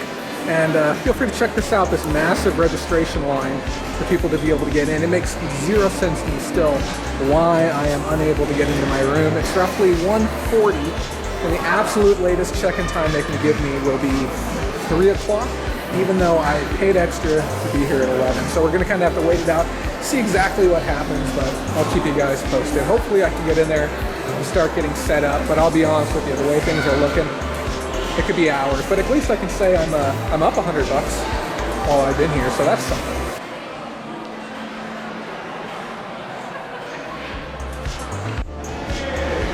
It has now officially been 3.5 hours that I've been waiting to get inside my room, and we are back outside again. I guess maybe we can make the most of it and try and find a reasonable view. We're waiting to see what's happening with house cleaning, but they have no way to contact them. Finally been given my keys to be able to get into my room, and now you can see the arduous process of attempting to get all of my gear up into the room so that way I can build the studio for you guys. We finally did it. We made it into the hotel room, and I know you're going to want a little bit of a tour, so I thought I'd give you one. And I just realized that this place actually has 2 bathrooms, which is a little bit crazy. I guess we have a guest bathroom here, which will be decent, because I know everyone's going to ask, like, Jay, show me what the room looks like. Nice, tidy, clean. Where is the pricing? Oh, hello.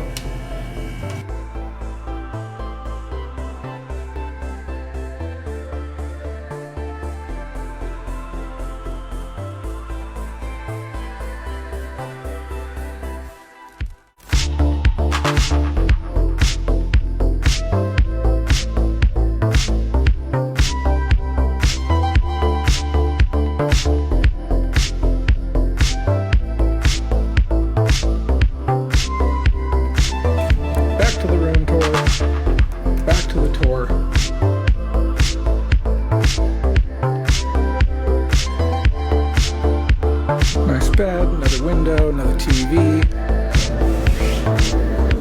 Well, hello there. Don't tell me. No way. That's impressive.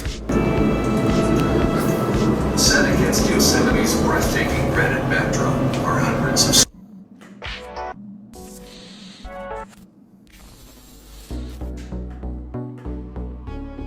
Didn't even know this was included. I'll be using this. I'll be using that.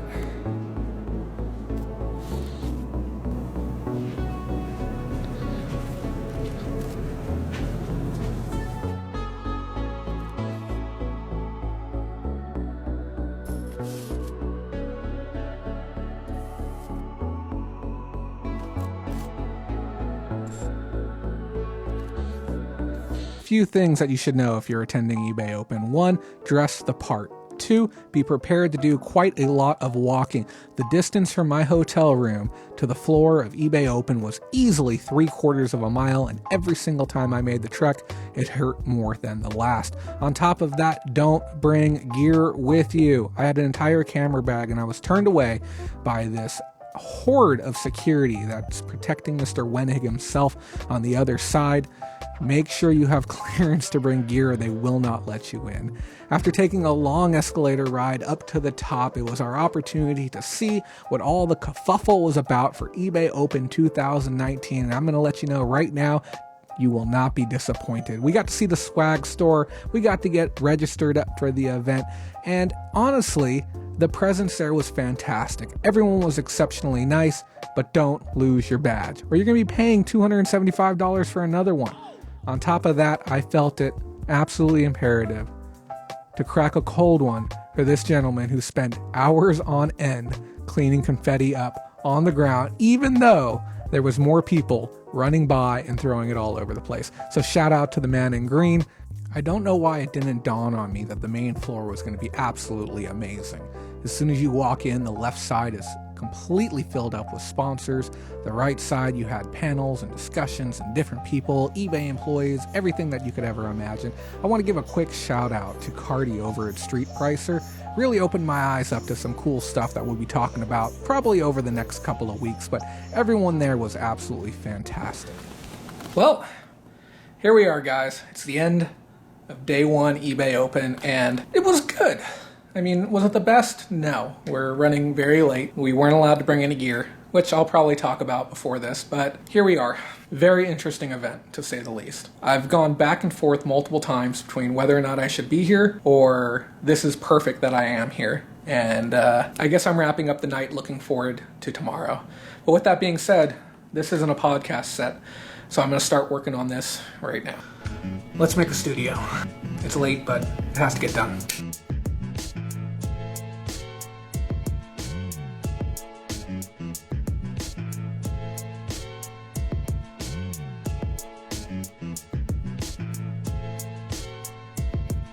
Having just passed midnight, I felt it would be a good time to turn in and continue on tomorrow after all the big events.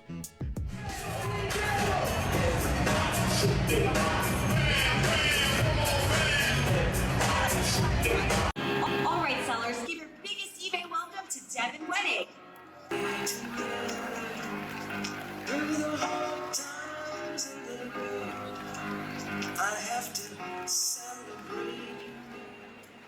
Hey, eBay sellers, how we doing? Come on, I know it's early and it's Las Vegas, but we're all here to, come on, give it up one more time. Did you go to eBay Open and expect to learn absolutely nothing while you were there? Because that's the impression that I had of the event, that I was going to be told the same thing that I've been being told at every single seller update for the last year, but man, oh man, was my mind blown with the amount of raw information that was given to me. But don't worry, I didn't take it and shove it in my pocket. I'm going to be sharing all of it with you. Just stay tuned. Back at the studio, though, here we go. Round two, let's get this bad boy built. It was imperative that I got this done in time because, well, we had work to do.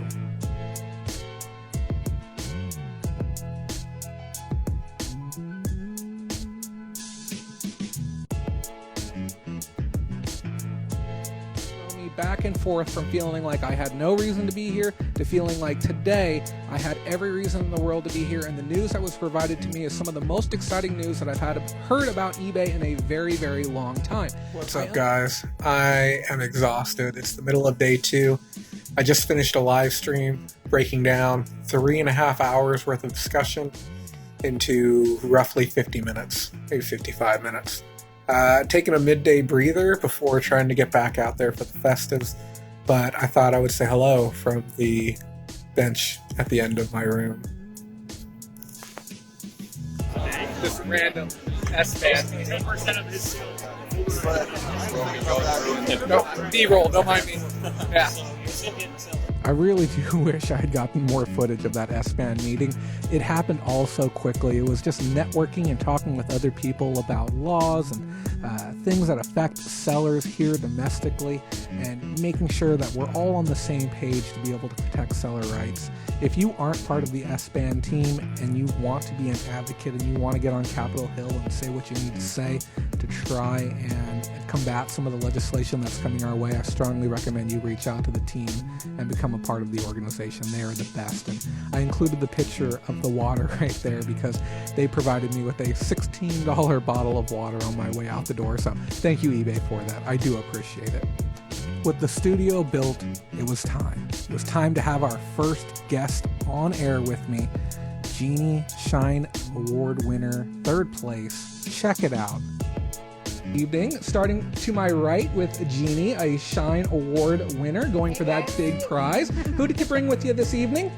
I have 2 business associates, Renee and Victoria. Hello. Hello. If you want to see the rest of that video, please go to the link in the description. It was an absolute pleasure to be able to work with them. After that was done, I headed back out to the main floor for a little while, mix and mingle, chat with some other creators, chat with some sellers, have a little bit of FaceTime, and eat a little bit of delicious food too. This day was an exhausting one, and I knew that I wasn't going to make it much longer, so back to the room I went to wind down for the night and get ready to start on day 3. A long night's sleep and a new suit on, out the door I went to go to watch a ton of presentations, one after the next. So this presentation, as well as the others, are available in a more digestible format on my channel. All of the links will be in the description for it, but we did midday updates, again, because we were unable to bring our gear. But even doing this, it was very, very frantic to get this done. A lot of color on these 2 topics. I felt that these were some of the most important panels to go to here at eBay Open. We are streaming to you live from beautiful Las Vegas, Nevada. So first up, we're going to talk about, as soon as we got this wrapped up, we had to head right back to the main floor because it was time to do the final closing ceremony. Ladies, gentlemen, it is time to go to the party. Let's roll.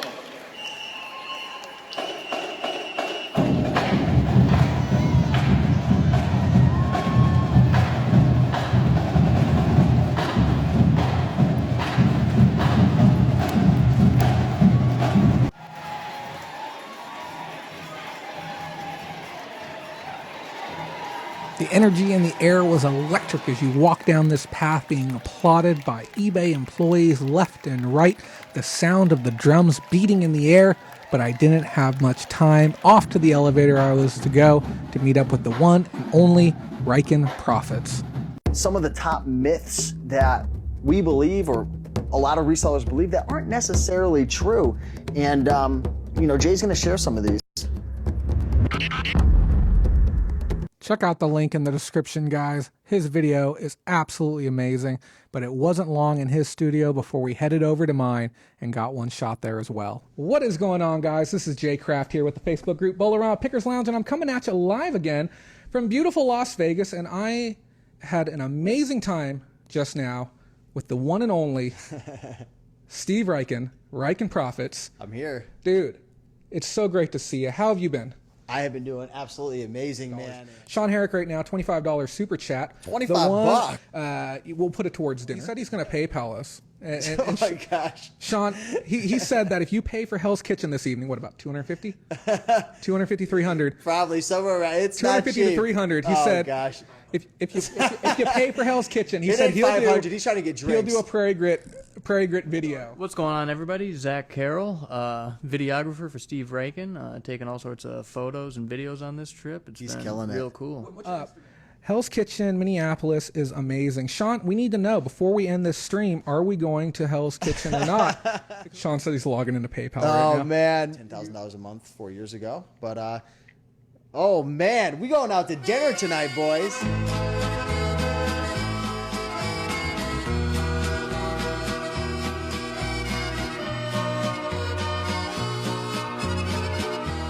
Is it the best thing you've ever eaten? Oh, my God. Thank you, Sean.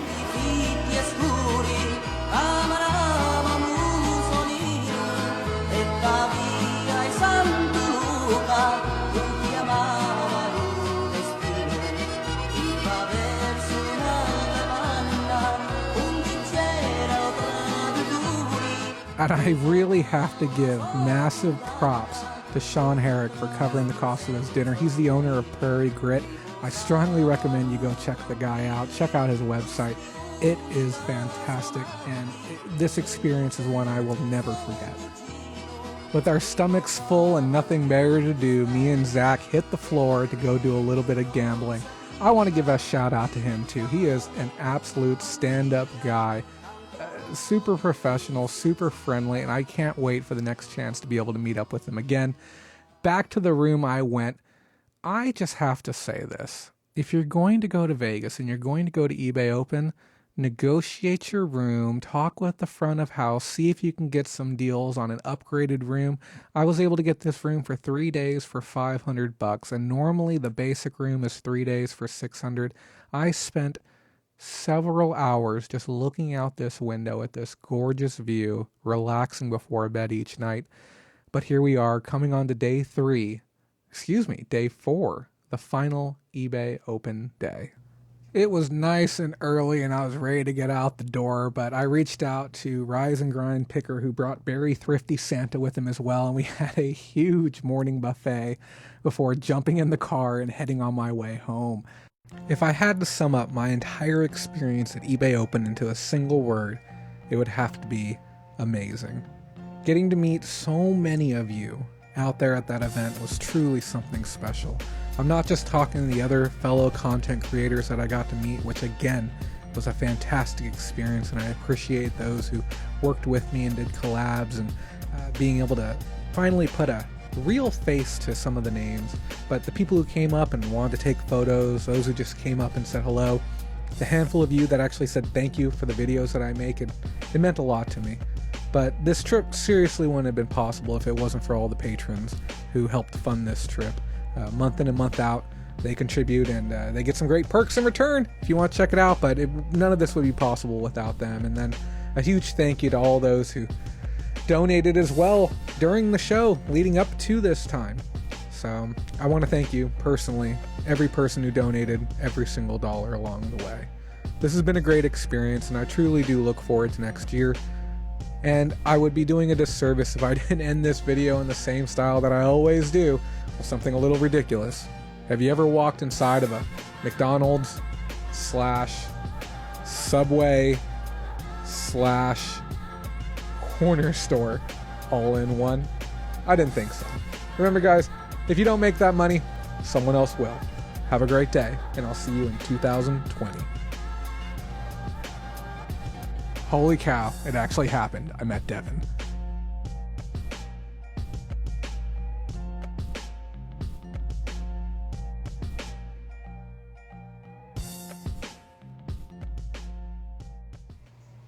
Whoa, guys. Whoa. I really hoped that you enjoyed that vlog video.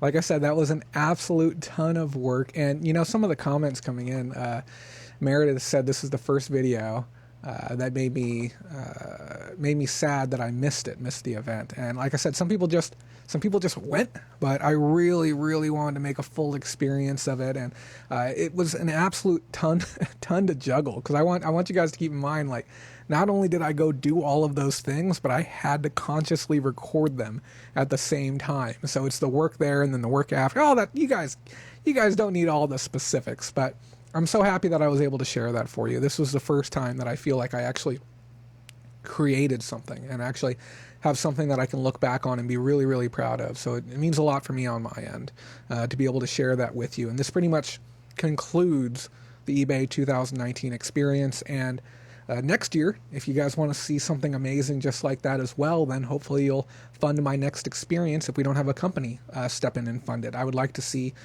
some company, if we scale big enough, to be able to fund a handful of us going. Maybe me and the admins, and maybe even an extra person. Maybe we'll have be able to raffle off a spot, which would be really cool. Or not raffle, do a prize giveaway type thing for that extra spot.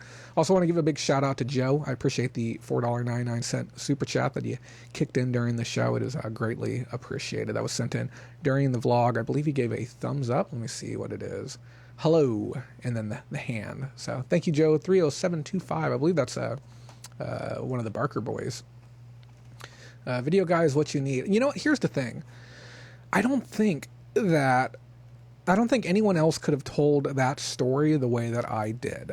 I don't think that anyone could really encapsulate how I felt and the energy that I was going through.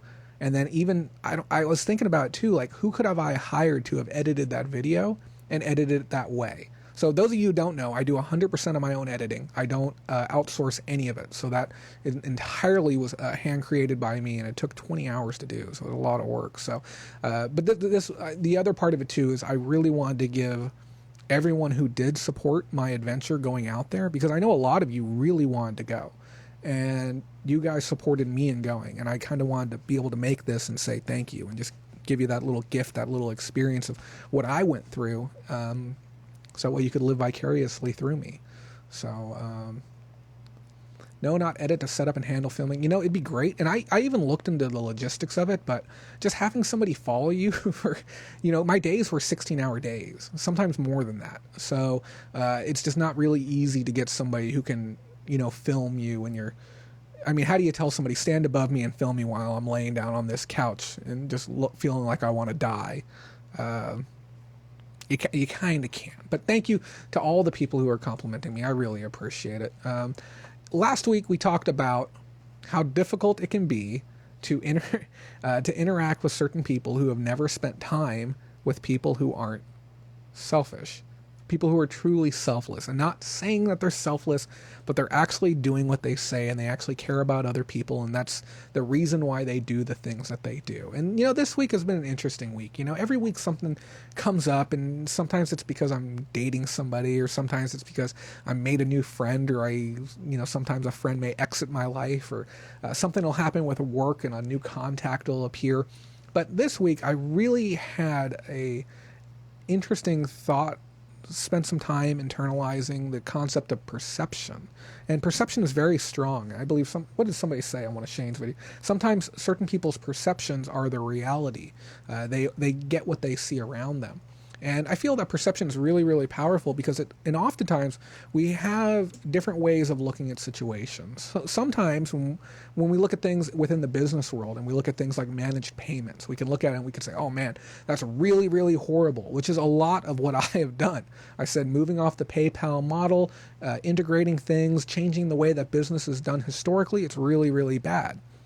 But the same person or a similar person can look at that same situation and say, you know what, hey, there's a whole host of really good reasons to do that too. Offering solutions that customers want, offering default payment options, maybe having a quicker payment option. There's always going to be something good with every single change. And I've noticed that the way that we treat other people oftentimes boils down to perception. And within our society, people have a very easy time, and I find myself guilty of this as well, of looking at certain things and perceiving it in a negative way. And I think that's just the way that mainstream media as a whole will hammer it down our throats, that the world is done, the world is collapsing, we live in a dangerous society, America's safer now than it's ever been in history, and we get these narratives driven down our throat, and we're not used to seeing positive things. We're not used to seeing positive people and positive stories and positive outcomes, because, well, frankly, we're not looking for them.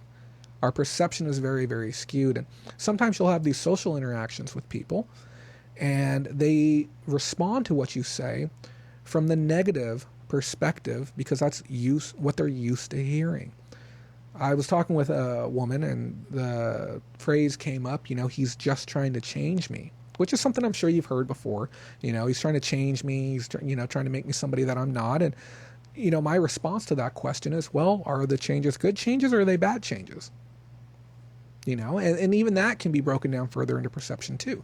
Is he encouraging you to go back to school to further your career? Could that be a good thing, or could that be a bad thing? And it boils down to perception. We'll oftentimes listen to somebody from a position where we respect what they have to say. So a mechanic, for instance, if you have a broken car, you would listen to your mechanic when your mechanic says, hey, you've got your head gasket, it needs to be replaced. And you may waver a little bit, but that the person in the position of experience knows what they're talking about. I was challenged when I was on Riken's program. I was branded a charlatan. Who is this man in a suit, and why should we listen to him? Their perspective of me, or I guess their perspective of people in suits, telling them things that they didn't agree with, or they didn't want to take on board as fact, and the dangers that come from listening to these people who falsely call out other people. So with all things, try and find a little bit more positivity. Try and find that. I asked everyone last week to try and do something selfless, truly selfless, to benefit somebody else.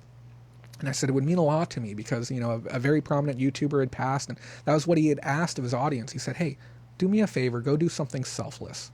Okay? And I had somebody reach out to me, and they really wanted an item. And I gave them 25% off on an item, which equated to about $50. It was a pretty hefty discount.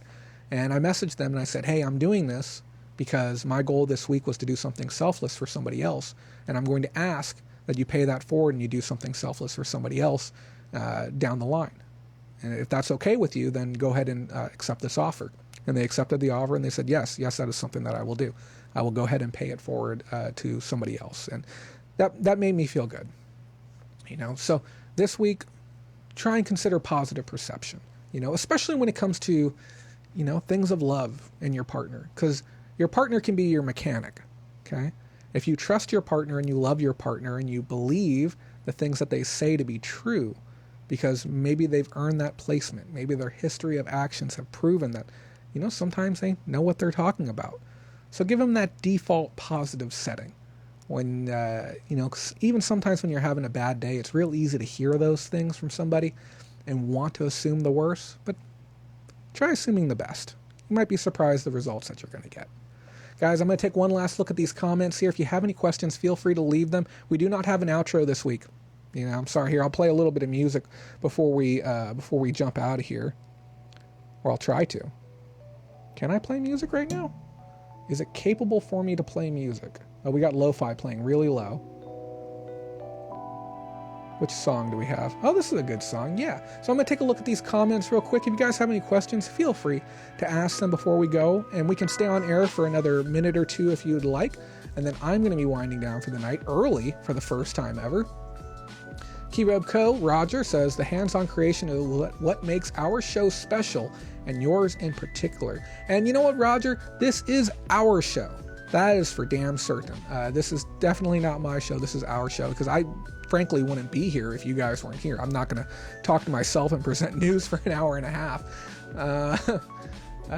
It's none of, I don't even know what you're talking about there. Deep End of the Sandbox says, I liked the suit on the Riken video. I actually thought you were an eBay exec for a while. Hey, I appreciate that. Yeah, there's a big part that says look the part, because it's dang important. And I was very, very surprised that more people weren't wearing a suit at eBay Open. And I know some of you were saying, hey, don't go overdressed. It's going to be really hot. You don't want to wear a suit the entire time. But I actually found the suit to be an exceptionally powerful tool when walking up and speaking with executives, when walking up and speaking with people at S-Band, when walking up and speaking with sponsors, and you extend your hand while wearing a clean, pressed suit. You got your hair slicked back and everything's looking good. It really made a solid impact for the people that I spoke with. And I will... Yeah, I will not go back to that event without a suit. And I'll probably even get a better suit for next year, because I was wearing an old 3-button, and I really wanted to get a 2-button. I really did, but I couldn't justify the cost. We lost money going to eBay Open. I'm going to say that right now. We lost roughly $1,000 on that trip because we just simply didn't raise enough before we went. And the goal of raising $3,000 was, I knew it was a little bit lofty, but hopefully we can hit that next year, or at least pick up a couple more patrons. Guys, sign up for flipping Patreon already. You guys act like I'm rich over here, and I'm not. Here, let me check this really quick, because we have an eBay sale, $13.49. Cool. That was an item that I was told to do a reprice on. I'm working with this new repricing software, and it's pretty interesting. We're going to have a video coming up on it here, but it basically went through my entire store and told me which items I was not competitive on. And it showed me all my competitors' listings compared to my listing, and it allowed me to do the reprice right through the app. So we're going to be talking about that here in the future. We might even be able to get you guys some discounts just for being fans of the show as well. What else do we got?